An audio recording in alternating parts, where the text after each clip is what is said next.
दोस्तों बात करें यहाँ पे मैं हमेशा से रिव्यू करना चाहता था हर एक स्मार्टफोन ब्रांड का, और आज इस वीडियो में देखा है तो हर एक फोन कंपनी के बारे में बात करने वाले हैं और देखने वाले कि 2022 में क्या अच्छा काम किया, क्या बुरा काम किया है और कहां पे कंपनी को इंप्रूवमेंट करने की जरूरत है और किस कंपनी पर लोग का ज्यादा ट्रस्ट है। चलिए बिना किसी तरह के वीडियो को शुरू करते हैं, लेकिन सबसे पहले बात करने वाला हूं हमारी इंडियन फोन कंपनीज के बारे में। देखा है तो माइक्रोमैक्स और लावा ही सिर्फ दो ऐसी इंडियन कंपनीज बची हैं जो आज के समय मोबाइल फोन पे यहाँ पे काम कर रही है। अब माइक्रोमैक्स के बारे में बात करें तो पता नहीं उनके फोन कब आते कब चले जाते हैं, ऊपर से बात करें तो सॉफ्टवेयर अपडेट का भी हाल फिलहाल पता नहीं है। और एक बात ये लगी माइक्रोमैक्स की, इन्होंने वादे बहुत ज्यादा करे थे लेकिन कुछ भी डिलीवर नहीं किया। लगभग 2 साल होने को आ गए, उन्होंने बोला था 5G फोन आएगा, ये आएगा वो आएगा, लेकिन ऐसा कुछ भी देखने को नहीं मिला। उम्मीद करते हैं कि माइक्रोमैक्स वाले थोड़ा अच्छा काम करे, कम बैक करे अच्छे तरीके से।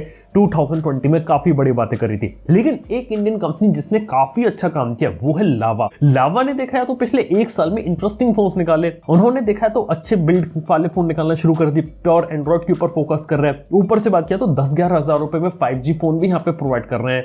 वो कुछ चीजें यहाँ पर अच्छी लगी और कम से कम उन्होंने अपडेट वगैरह के ऊपर भी यहाँ पे काम किया और कुछ फोन्स में अपडेट भी डिलीवर करे। बस बात यह है कि लावा वालों को थोड़े से एग्रेसिव प्राइस पॉइंट पे भी जाना चाहिए और 15,000 रुपए के ऊपर भी कुछ अच्छे फोन्स को निकालना चाहिए, क्योंकि वो एक ऐसा सेगमेंट होता है जहां पे लोग डिमांड करते हैं एक अच्छा फोन जिसके अंदर आपको सारे फीचर्स देखने को मिले, और लावा जैसी कंपनी अगर डिलीवर करते तो बहुत अच्छी चीज है। फिलहाल लावा से उम्मीदें यहाँ पे बनी हुई है, यहाँ पे देखते हैं फ्यूचर में अगर कुछ अच्छे प्रोडक्ट्स निकाले तो ये बहुत ही एक अच्छी बात रहेगी। लेकिन इसके बाद एक ऐसी कंपनी के बारे में बात करना चाहूंगा जिसके बारे में शायद आप गेस भी नहीं कर पाओगे, और वो है इन्फिनिक्स। अब इन्फिनिक्स की बात किया तो बात तो माननी पड़ेगी 10,000 रुपए से नीचे वाले सेगमेंट में सबसे अच्छी स्पेसिफिकेशन इन्फिनिक्स से फोन ला कर दे रहे हैं। एक जमाना था जब इन्फिनिक्स सिर्फ G35 P35 से ऊपर नहीं जाती थी। आज के समय में इन्फिनिक्स के फोन में कम से कम एक अच्छा मीडियाटेक का प्रोसेसर देखने को मिल जाता। ये बात बहुत अच्छी लगी इन्फिनिक्स के साथ। ऊपर से फीचर्स, बिल्ड, काफी सारी चीजें उनके अंदर अच्छी हैं। कमी पता है यहाँ पर क्या है, उनके सॉफ्टवेयर में। उनका जो XOS है ना बहुत ज्यादा ब्लोटवेयर के साथ आता है, उसके अंदर और रिफाइनमेंट और उससे थोड़ा सा क्लीन करने की यहाँ पे जरूरत है। एल्स वो प्रोडक्ट्स काफी सही बना रहे हैं यहाँ पे लोग इन्फिनिक्स वाले, तो वहां पे वो एक अच्छा काम कर सकते हैं। ऊपर से इन्फिनिक्स के फोन के अंदर अपडेट पर भी उन्हें यहाँ पे फोकस करने की जरूरत है।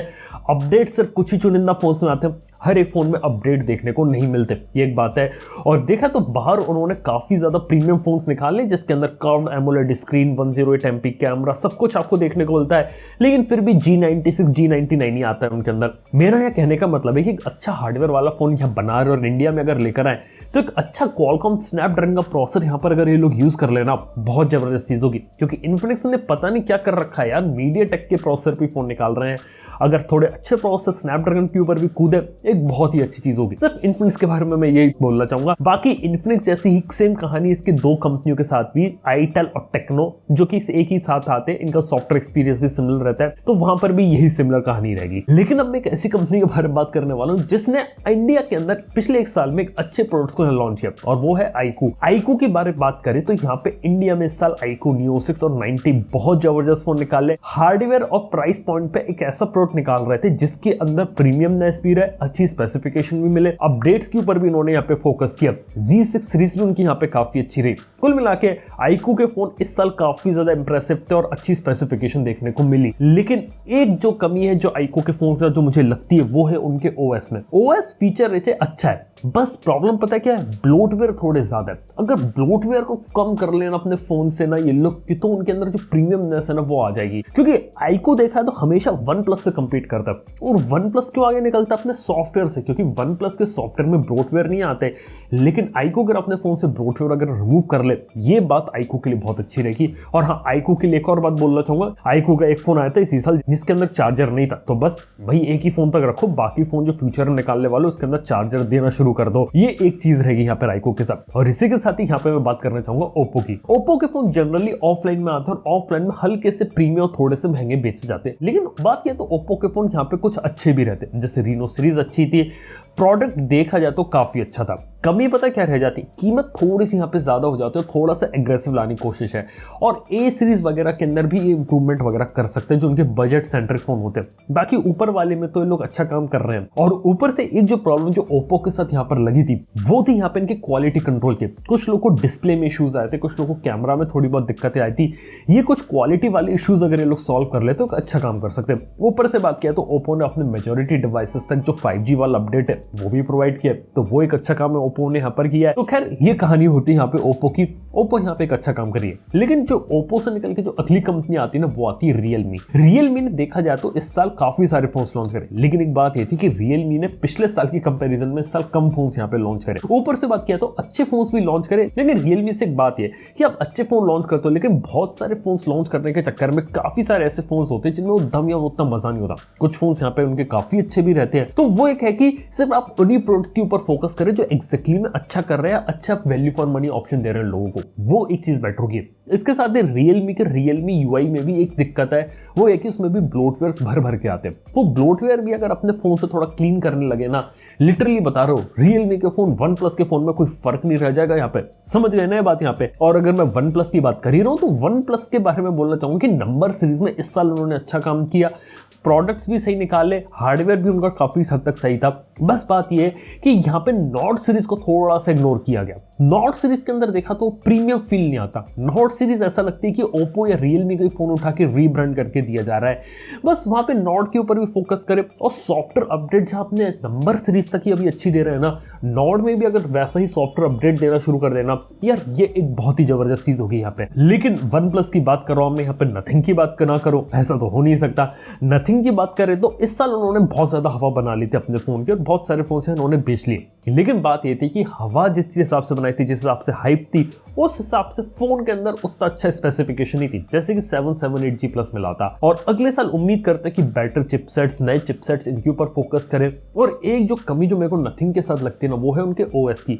ओएस को एक क्लीन ये तो बनाते हैं, लेकिन अभी भी उतना स्टेबल, उतना बग फ्री एक्सपीरियंस नहीं है। मैं बताऊं, मैं खुद सरप्राइज हो गया। MIUI इससे ज्यादा स्टेबल है नथिंग ओएस से, क्योंकि नथिंग ओएस में कई बार थोड़ी ग्लिचेज या कुछ दिक्कतें आ जाती है, और हर अपडेट में कोई पुराना बग सॉल्व होता है तो कुछ नया आ जाता है। सॉफ्टवेयर को थोड़ा स्टेबल करने की जरूरत है, थोड़ा सा फीचर रिच करने की जरूरत है, क्योंकि बहुत ही ज्यादा बेसिक है वो।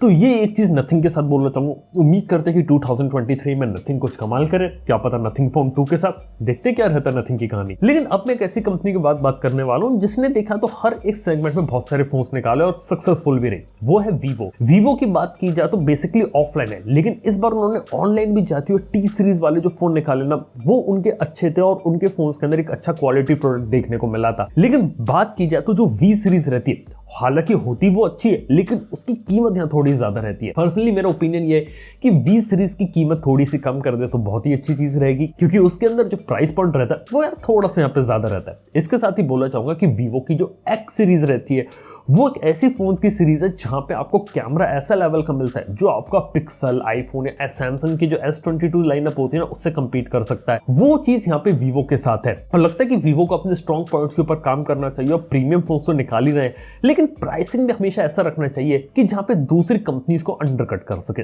ये एक चीज रहेगी यहाँ पे वीवो के साथ। इसके साथ ही बात किया तो फन टच ओएस से रिलेटेड एक बात है कि अपने बजट फोन तक चलो ब्लोटवेयर वगैरह चल जाते हैं, लेकिन जैसी एक्स सीरीज जैसा कोई महंगा प्रीमियम फोन निकाल रहे हैं, उसके अंदर अगर ब्लोटवेयर अगर ये लोग कम कर लेना, तो उसके अंदर जो प्रीमियमनेस है थोड़ी और ज्यादा अच्छी देखने को मिलेगी। इसके साथ ही अब मैं बात करने वाला हूं मोटोरोला के बारे में। देखो, मोटोरोला ने इस साल अच्छे फोन्स लॉन्च करे, और लिटरली हर एक सेगमेंट में अपने फोन्स के ऊपर वो लोग काम कर रहे हैं। ऊपर से सॉफ्टवेयर का एक्सपीरियंस भी अच्छा दे रहे हैं। वो हमेशा बोलते हैं कि हमारा क्लोज टू स्टॉक है, प्योर एंड्रॉइड है, क्लीन एंड्रॉइड है, ब्लोटवेयर देखने को नहीं मिलते।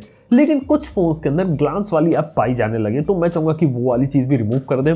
और एक चीज जो मोटोरोला को बहुत ज्यादा काम करने की जरूरत है, वो है सॉफ्टवेयर अपडेट्स के अंदर। देखो, सॉफ्टवेयर अच्छा बना रहे हैं, उसमें कोई दो राय नहीं है, लेकिन प्रॉब्लम पता है क्या है? सॉफ्टवेयर अपडेट में प्रॉब्लम आती है। लोग के सॉफ्टवेयर अपडेट लेट आते हैं, और अपने महंगे फोन में भी सिर्फ 2 मेजर एंड्रॉइड के अपडेट देना, यार ये चीज मुझे थोड़ा गलत लगी। मेरे हिसाब से 3 मेजर एंड्रॉइड के अपडेट यहाँ पे पॉसिबल करने चाहिए ना।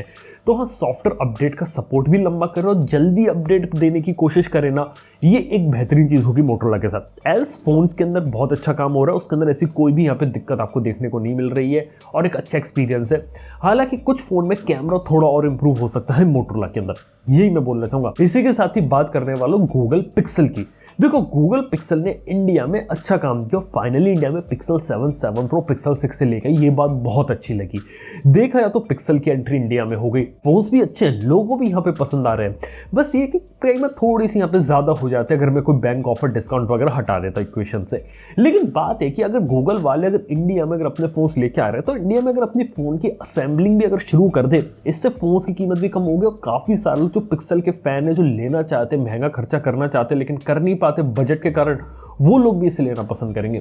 ये एक बहुत अच्छी चीज रहेगी। इसके साथ ही सॉफ्टवेयर देखा है तो क्लोज टू स्टॉक है, बोलना चाहूंगा काफी सारी चीजें रहती है, लेकिन काफी सारे बेसिक फीचर्स उनके यूआई से मिसिंग है। तो हाँ, वो कुछ छोटी छोटी चीजें अगर अपने फोन के अंदर डालना शुरू कर दे तो एक बेहतरीन एक्सपीरियंस देने की कोशिश करेगी। और बस एक और आखिरी चीज ही होगी पिक्सल के बारे में जहां वो इंप्रूव कर सकते हैं, वो है after sales service. After sales में सीरियसली इंप्रूवमेंट करने की जरूरत है, क्योंकि इस समय after sales service Google Pixel की उतनी अच्छी नहीं है, लेकिन प्रोडक्ट उनका यहाँ पे काफी सही है। लेकिन पिक्सल के बाद यहाँ पे बात करना चाहूंगा, इंडिया की नंबर 1 कंपनी जो है वो है Xiaomi।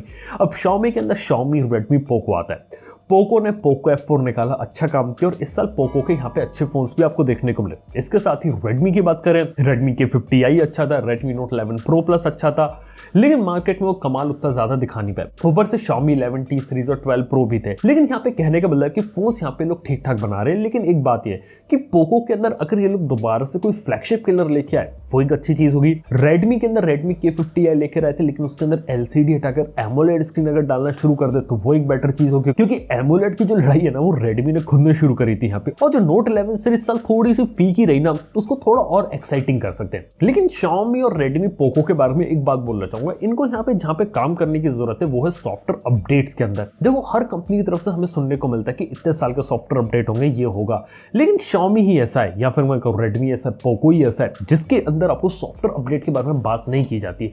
तो वो एक चीज है जहाँ पे काम कर सकते हैं। ऊपर से बात करें, फोन से यहाँ पे ठीक बनाए थे उन्होंने, प्रोडक्ट्स के अंदर और थोड़ा इंप्रूवमेंट हो सकता है। और खास तौर पे जब Xiaomi 11T Pro साल लोगों को पसंद आया, तो उम्मीद करते हैं कि 13 सीरीज में भी काफी सारे इंटरेस्टिंग फोन्स को लेकर आए इंडिया में, और अगर महंगे फोन्स अगर बना रहे हैं तो उनको कंटिन्यू रखें। जैसे कि 11 Lite N अच्छा फोन था, लेकिन उसका सक्सेसर नहीं आया। तो देखने वाली बात है कि आगे चल के फ्यूचर में यहाँ पे क्या रहता है। और इसी के साथ ही बात करने वाला हूँ सैमसंग की। सैमसंग देखा तो काफी अच्छा काम कर रही है, प्रोडक्ट्स भी यहाँ पे सही बना रही है, लेकिन एक सैमसंग की प्रॉब्लम मेरे को यहाँ पे पसंद नहीं आती, वो है बॉक्स से चार्जर हटाना। इस साल यार बहुत सारे फोन निकाले, इसके डब्बे से चार्जर नहीं था, और ये बात मुझे पसंद है कि डब्बे में यार चार्जर तो अभी रखना चाहिए उन्हें। ऊपर से बात करें महंगे फोन्स के अंदर, उनके प्रोडक्ट के अंदर प्रीमियमनेस क्वालिटी मिलती है, लेकिन चार्जिंग स्पीड आज भी बहुत स्लो है। और चार्जिंग स्पीड की टेक्नोलॉजी पे थोड़ा काम कर, फास्ट चार्जिंग देना शुरू कर दे सैमसंग वाले अपने सभी फोन्स के अंदर, तो एक बेहतरीन चीज होगी। इसके साथ ही बात किया तो अच्छा काम तो One UI के साथ किया, सबसे अच्छी स्किन है, सबसे ज्यादा फीचर्स आपको देखने को मिलते हैं, अपडेट सबसे ज्यादा जल्दी आते हैं। कुछ फोन में अपडेट के कारण बग्स वगैरह भी आ जाते हैं, लेकिन वो भी धीरे धीरे रिमूव होते हैं। लेकिन सैमसंग वाले सॉफ्टवेयर पे आज के समय में काफी अच्छा काम यहाँ पे कर रहे हैं। ऊपर से बात किया तो आफ्टर सेल सर्विस सारी चीजें अच्छी कर रहे हैं, और इंप्रूवमेंट यहाँ पर थोड़ा बहुत हो सकता है। तो बस ये कहने वाला था मैं कि यहाँ पे क्या क्या चीज आपको देखने को मिल सकती है सैमसंग और बाकी एंड्रॉइड के अंदर। ऊपर से आईफोन के बारे में बात करें तो उसके बारे में बात की जाए तो उसके बारे में कुछ भी कह ले, लेकिन वो तो बिकता ही रहेगा। इंडिया में देखा तो iPhone 14 बनना शुरू हो गया। बस एप्पल के बारे में यही कहना चाहूंगा कि इंडिया में जहां भी सब iPhone 14 बना रहे, तो सारे मॉडल्स भी अगर इंडिया में बनाना शुरू कर दो, डे 1 पे सारे मॉडल्स अगर इंडिया में ही अवेलेबल हो, तो शुरुआत से शायद उनकी प्राइसिंग यहाँ पे थोड़ी सी कम हो सकती है। देखते हैं आने वाले टाइम में क्या रहता है। लेकिन हाँ, ये थी एप्पल की भी कहानी। तो दोस्तों, आज इस वीडियो के अंदर हमने देखा तो सभी ब्रांड्स के बारे में बात करेंगे, और सब ब्रांड के बारे में फीडबैक जैसा चीज दी। हालांकि हर ब्रांड अपनी अपनी जगह अच्छा कर रहा है, लेकिन कुछ ऐसी जगह है जहां पे इंप्रूवमेंट अभी भी किया जा सकता है। और कंपनी अगर इस तरीके का अगर इंप्रूवमेंट अगर करती है ना, उससे आप लोगों को ना एक अच्छा प्रोडक्ट भी देखने को मिलेगा, बेटर एक्सपीरियंस भी देखने को मिलेगा। यही मैं कहना चाहता था इन सभी कंपनीज के बारे में। और कमेंट में बताओ आप लोग कंपनी को कौन सा फीडबैक देना चाहोगे। थैंक यू वीडियो देखने के लिए। मैं आपसे मिलता हूं नेक्स्ट मंथ के अंदर। Good bye.